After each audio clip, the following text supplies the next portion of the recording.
Assalamualaikum warahmatullahi wabarakatuh. Perkenalkan, saya Nabila Nurul Rahmah dari Prodi Bimbingan dan Konseling kelas B. Di sini saya akan menjelaskan mengenai hukum-hukum perkembangan dan pertumbuhan.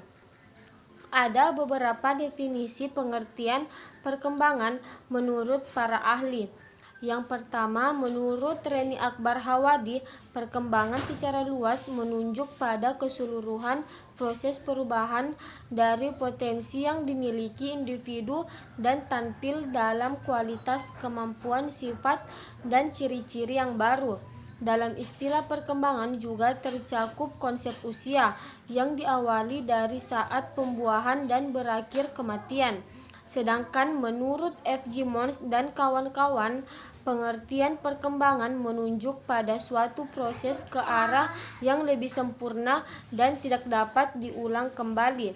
Perkembangan menunjuk pada perubahan yang bersifat tetap dan tidak dapat diputar kembali.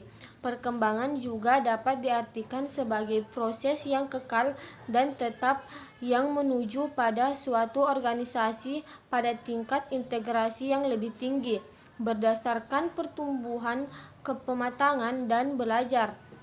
Kesimpulan umum yang dapat ditarik dari beberapa definisi tadi adalah bahwa perkembangan tidak terbatas pada pengertian pertumbuhan yang semakin membesar, melainkan di dalamnya juga terkandung serangkaian perubahan yang berlangsung secara terus-menerus dan bersifat tetap dari fungsi-fungsi jasmania dan rohania yang dimiliki individu menuju ke tahap kematangan melalui pertumbuhan, pematangan, dan belajar.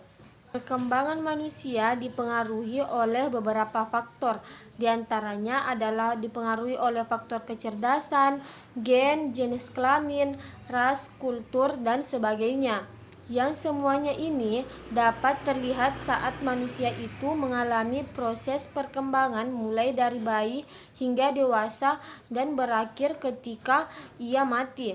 Perkembangan itu berlangsung menurut hukum-hukum tertentu. Ada beberapa hukum-hukum perkembangan. Yang pertama, hukum konvergensi. Hukum konvergensi ini menekankan pada pengaruh gabungan antara pembawaan dan lingkungan.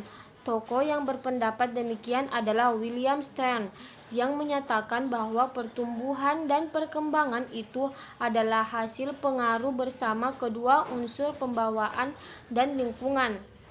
Schopenhauer berpendapat bahwa manusia adalah hasil bentukan dari pembawaannya.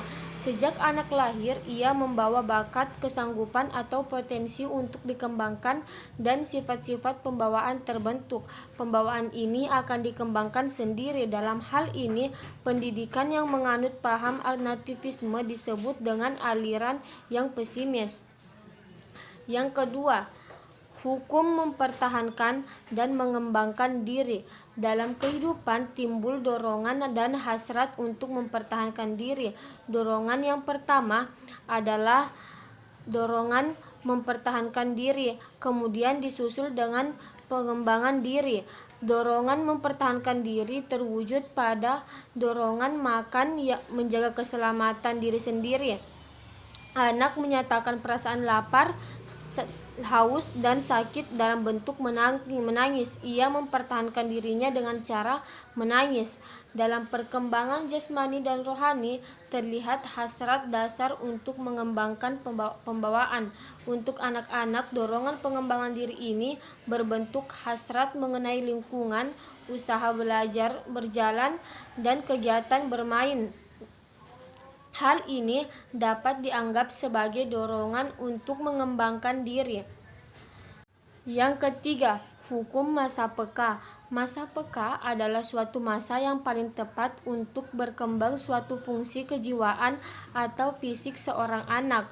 Istilah masa peka ini pertama kali diperkenalkan oleh ahli biologi Belanda, yaitu Profesor Hugo de Vries, dengan meneliti seekor lebah betina atau lebah ratu yang sedang mengalami masa peka. Masa peka ini diperkenalkan dalam dunia pendidikan oleh Dr. Maria Montessori. Menurut M. Montessori, Masa peka merupakan masa pertumbuhan ketika suatu fungsi jiwa mudah sekali dipengaruhi dan dikembangkan. Yang keempat, hukum kesatuan organis. Yang dimaksud hukum kesatuan organis adalah bahwa berkembangnya fungsi fisik maupun mental psikologis dalam diri manusia itu tidak lepas dari satu sama lain tetapi merupakan suatu kesatuan. Tiap-tiap anak terdiri dari organ-organ atau anggota tubuh yang merupakan satu kesatuan di antara organ-organ tersebut. Fungsi dan bentuknya tidak dapat dipisahkan, berdiri integral. Contoh perkembangan kaki yang semakin besar dan panjang pasti diiringi perkembangan otak, kepala, tangan, dan lain-lain. Yang kelima, hukum rekapitulasi. Pengertian rekapitulasi merupakan pengulangan ringkasan dari kehidupan suatu bangsa yang berlangsung secara lambat selama beberapa abad. Hukum rekapitulasi dapat dibagi dalam beberapa masa. Yang pertama, masa memburu dan menyamun. Masa ini dialami ketika anak berusia sekitar 8 tahun. Tanda-tandanya anak senang bermain kejar-kejaran, perang-perangan, dan memanah.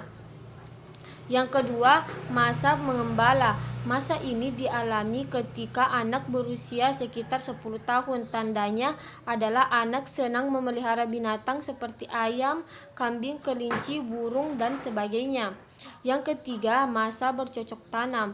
Masa ini diawali ketika anak berusia sekitar 12 tahun. Tanda-tandanya anak senang berkebun, menyiram bunga, dan lain-lain. Yang keempat, masa berdagang. Dialami ketika anak berusia sekitar 14 tahun. Tanda-tandanya anak senang bertukar-menukar perangko dengan temannya, berkirim foto dengan sahabat pena, dan berjual-jualan, dan sebagainya. Yang keenam adalah hukum tempo dan ritme perkembangan. Tahapan perkembangan berlangsung secara berurutan, terus-menerus, dan dalam tempo perkembangan yang relatif tetap serta berlaku umum. Semakin lambat masa perkembangan dibandingkan norma-norma umum yang berlaku, semakin menunjukkan adanya tanda-tanda gangguan atau hambatan-hambatan dalam proses perkembangan. Ritme atau irama perkembangan akan semakin jelas tampak pada saat kematangan fungsi-fungsi fisik. Pada saat ini terlihat adanya keselingan antara cepat atau lambatnya perkembangan yang kurang lebih konstan sifatnya. Inilah yang dinamakan irama perkembangan. Yang terakhir adalah hukum predestinasi. Predestinasi dalam teologi adalah doktrin yang menyatakan bahwa semua peristiwa di alam semesta ini telah dikehendaki atau ditentukan oleh Allah. Biasanya dikaitkan dengan nasib akhir atau takdir dari jiwa seseorang. Predestinasi merupakan suatu konsep religius yang melibatkan hubungan antara Tuhan dan ciptaannya. Karakter religius predestinasi membedakannya dari gagasan lain seperti determinisme dan kehendak bebas. Itulah tadi beberapa penjelasan mengenai hukum-hukum perkembangan dan pertumbuhan. Kurang dan lebihnya mohon dimaafkan. Wassalamualaikum warahmatullahi wabarakatuh.